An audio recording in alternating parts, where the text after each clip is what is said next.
പ്രിയപ്പെട്ട ആസിഫ് അലി ചേട്ടന് ഓ 2009 എന്റെ ജീവിതത്തിലേക്ക് വന്ന പുതിയ ഋതുവാണ് ചേട്ടൻ.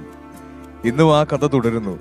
മലയാള സിനിമയിലെ അപൂർവ രാഗമായി ചേട്ടന്റെ കരിയറിൽ ഇപ്പൊ നല്ല ട്രാഫിക് ഉണ്ടെന്നറിയാം. Very creative. അമ്മോ, അതൊരു ഓർഡിനറി സംഭവം അല്ല. ബാച്ചിലേഴ്സ് പാർട്ടികളിൽ ചേട്ടൻ എന്നും ഒരു സംസാര വിഷയമായിരുന്നു. ചേട്ടനെ കുറിച്ച് ഒഴിമുറിയിൽ ഇരുന്ന് ആലോചിച്ച് കിളിപോയ എത്രയോ രാത്രികൾ.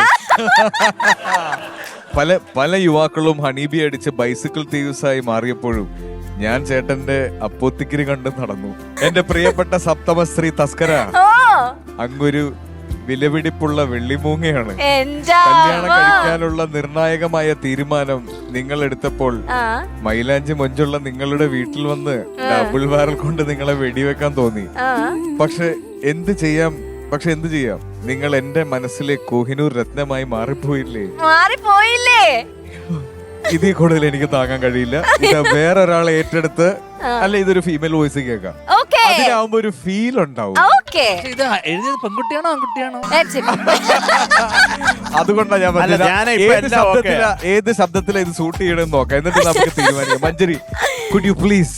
മഞ്ജരി ചേച്ചി ആ ഒരു ഫീലില് ഏത് പെൺകുട്ടിയാണോ അയച്ചത് ആ ഒരു ഫീലിലൊന്ന് വായിച്ചു കൊടുക്ക്.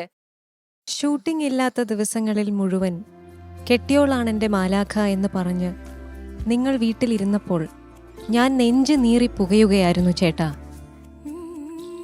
എന്റെ മനസ്സിന്റെ തലവനായ ചേട്ടനെ ഇനിയും നഷ്ടപ്പെടുത്താൻ എനിക്കാവില്ല. എന്റെ മനസ്സിന്റെ എല്ലാ ലെവൽ ക്രോസും കൈവിട്ടു പോയിരിക്കുകയാണ്. ഇറങ്ങി വരൂ ചേട്ടാ, നമുക്ക് ഏതെങ്കിലും കിഷ്കിണ്ട